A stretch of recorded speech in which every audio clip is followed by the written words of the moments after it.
Hi అండి, welcome to our YouTube channel. Today recipe వచ్చేసి egg pulao. రొటీన్గా బిర్యానీ కాకుండా ఇలా ఎగ్స్తో ఎగ్ పులావ్ చేసుకొని తినండి. టేస్ట్ మాత్రం అద్రిపోతుంది.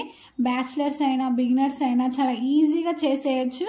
ఈజీ ప్రాసెస్ అండి. ఇంకెందుకు ఆలస్యం, వీడియోలోకి వెళ్ళిపోదాం. ఎగ్ పులావ్ కోసం నేను 1/2 కప్పు పెరుగుని గడ్డలు లేకుండా విస్క్ చేసి తీసుకున్నాను. అలాగే 2 లేదా 3 పచ్చిమిర్చి చీలికలు తీసుకున్నాను. కప్పు పుదీనా, అలాగే ఒక పెద్ద సైజు ఆనియన్ని ఇలా పొడుగు ముక్కల్లా కట్ చేసి తీసుకున్నాను. ఒకటే ఆనియన్. ఇంకా 2 మీడియం సైజ్ టమాటోని ఇలా చిన్నగా ముక్కల్లా కట్ చేసి తీసుకున్నాను. 1 కప్పు కొత్తిమీర, గరం మసాలాలు వచ్చేసి 2 బగారాకులు, 3 లవంగాలు, 2 యాలకులు, ఇంచు దాల్చిన చెక్క, 1/2 టీ స్పూన్ సాజీరా. మీరు మసాలాలు ఎక్కువ తినాలనుకుంటే కొంచెం ఎక్కువగానే వేసుకోండి. అలాగే 2 రెమ్మలు కరివేపాకు, 5 ఎగ్స్ తీసుకున్నాను. ఎగ్ పులావ్ చేయడానికి మెయిన్ ఇంగ్రీడియంట్స్ అండి ఇవి. ముందు బియ్యాన్ని నానబెట్టుకోవాలి. నేను 2 గ్లాసుల బియ్యాన్ని శుభ్రంగా కడిగి నానబెట్టుకుంటున్నాను. ఎగ్ పులావ్ చేసే ముందు మీరు ఎంత రైస్ తీసుకుంటారో అంత రైస్ని శుభ్రంగా కడిగేసి 1 గంట పాటు నానబెట్టుకోండి. గంట లేదా హాఫ్ అన్ అవర్. అలా అయితేనే రైస్ పొడి పొడిగా మంచిగా అవుతుంది. 2 గ్లాసుల రైస్కి నేను 5 ఎగ్స్ తీసుకున్నాను. ఈ రైస్ని ఇప్పుడు పక్కన పెట్టేసుకోండి. ఎగ్స్ని ఉడకబెట్టుకుందాం. ఇలా ఓ బౌల్లో వాటర్ యాడ్ చేసుకొని ఎగ్స్ని ఉప్పు వేసి ఉడకబెట్టుకోవాలి. అలా అయితే త్వరగా నీట్గా వచ్చేస్తాయండి. షెల్ తీసేటప్పుడు ఇలా స్టవ్ ఆన్ చేసి ఎగ్స్ని ఉడకబెట్టుకోవాలి. ముందు 15 మినిట్స్ కంటే ఎక్కువగా ఉడకబెట్టుకోవద్దు, లేదంటే ఎగ్స్ గట్టి పడిపోతాయి. ఎగ్స్ ఉడికాయండి. ఎగ్స్ ఉడికిన తర్వాత 2 మినిట్స్ వేడి నీళ్ళలో అలానే ఉంచండి. 2 మినిట్స్ తర్వాత చల్లనీళ్ళు పోసి ఎగ్ షెల్ తీసేయచ్చు. అలా అయితే ఈజీగా వచ్చేస్తుంది. పొట్టు వలుచుకున్న తర్వాత అన్ని ఎగ్స్కి ఇలా ఘాట్లు పెట్టి పక్కన పెట్టేసుకోండి.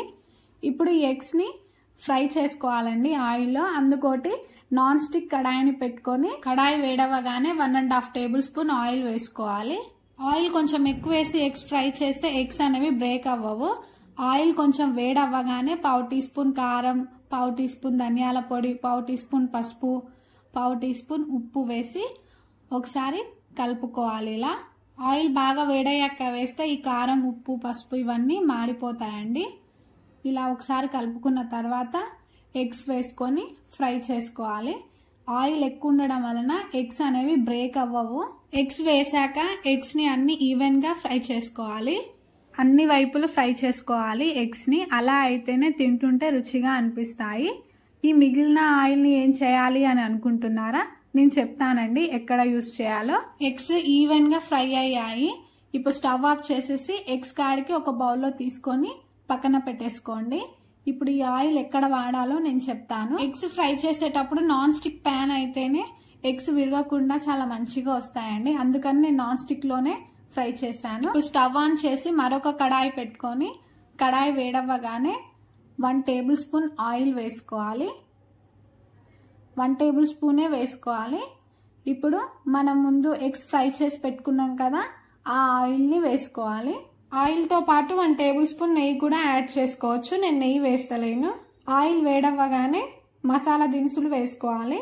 2 రెమ్మలు కరివేపాకు, పచ్చిమిర్చి చీలికలు, అలాగే కొత్తిమీర, పుదీనా కొంచెం కొంచెంగా వేసుకోవాలి. అంటే 2 టేబుల్ స్పూన్లు వేసుకోవాలి. కొత్తిమీర 2 టేబుల్ స్పూన్లు, పుదీనా 2 టేబుల్ స్పూన్లు వేసుకోవాలి.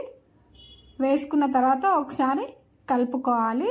ఇవి లైట్గా వేగగానే పొడుగు ముక్కలా కట్ చేసి పెట్టుకున్న ఆనియన్స్ని వేసుకోవాలి. ఆనియన్స్ వేసాక ఒకసారి మళ్ళీ కలుపుకోవాలి. ఈ ఆనియన్స్ని బ్రౌన్ కలర్ వచ్చేంత వరకు ఫ్రై చేసుకోవాలి. ఇలా బ్రౌన్ కలర్ అయ్యాక 1 టేబుల్ స్పూన్ అల్లం వెల్లుల్లి పేస్ట్ వేసుకొని పచ్చివాసన పోయేంత వరకు ఫ్రై చేసుకోవాలి. ఇది పచ్చివాసన పోగానే 1 టీ స్పూన్ పసుపు వేసుకొని ఇది కూడా ఫ్రై చేసుకోవాలి. పసుపు వేసిన తర్వాత టమాటోస్ వేసుకోవాలి. టమాటోస్ మగ్గడానికి 1/2 కప్పు వాటర్ యాడ్ చేసుకోవాలి. ఇవి ఒకసారి కలుపుకొని మూత పెట్టేసి కాస్త మగ్గనివ్వాలి.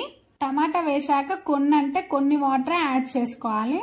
ఇప్పుడు మళ్ళీ మూత తీసేసి ఒకసారి కలుపుకోవాలి. టమాటా మగ్గిందండి. కావాలంటే మీరు ఇలా ప్రెస్ చేసి చూసుకోవచ్చు. స్కిన్ సపరేట్ అయితే మగ్గినట్టు. టమాటా మగ్గగానే 2 టేబుల్ స్పూన్ల కారం వేసుకుంటున్నాను.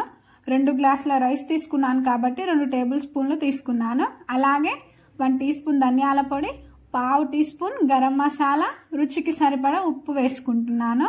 గరం మసాలా చాలా తక్కువగా వేసుకున్నాను. ఇవన్నీ వేసుకున్న తర్వాత ఒకసారి కలుపుకొని మనం ముందు గడ్డలు లేకుండా కలుపుకున్న పెరుగుని వేసుకొని ఇలా కలుపుకోవాలి. పెరుగు వేశాక స్టవ్ సిమ్లో పెట్టుకొని కలుపుకోవాలి, లేదంటే విరిగిపోతుంది. ఇప్పుడు కలుపుకున్న తర్వాత కొంచెం కొత్తిమీర, పుదీనా వేసేసి మూత పెట్టేసి లో ఫ్లేమ్లో ఇది కుక్ అవ్వనివ్వాలి. 2 లేదా 3 నిమిషాలు. మళ్ళీ 3 నిమిషాల తర్వాత మూత తీసేసి ఓసారి కలుపుకోవాలి.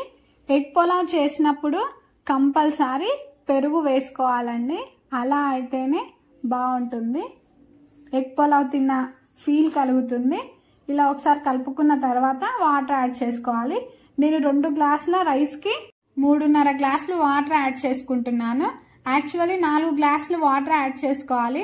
అన్నం పొడి పొడిగా రావాలని నేను 3.5 గ్లాసులు వాటర్ యాడ్ చేసుకున్నాను. అలాగే పెరుగు కూడా వేసాను కదా, కొంచెం మెత్తబడిపోతుందని 3.5నే వేసాను. నీళ్లు పోసాక మూత పెట్టేసి హై ఫ్లేమ్లో బాగా మరగనివ్వాలి. ఇలా మరుగుతుండగా మూత తీసేసి ఒకసారి కలుపుకోవాలి. ఇలా కలుపుకున్న తర్వాత మనం ముందు రైస్ నానబెట్టుకున్నాం కదా, ఆ రైస్ని స్టవ్ లో ఫ్లేమ్లో పెట్టి వేసుకోవాలి. అలా అయితేనే రైస్ అనేది చిట్లదు ఫేస్ పైన. లో ఫ్లేమ్లో పెట్టే వేసుకోవాలి. ఎప్పుడు వేసుకున్నా బగారా రైస్కైనా ఇలాంటి పులావ్లకైనా స్టవ్ లో ఫ్లేమ్లో పెట్టుకొని రైస్ వేసుకోవాలి.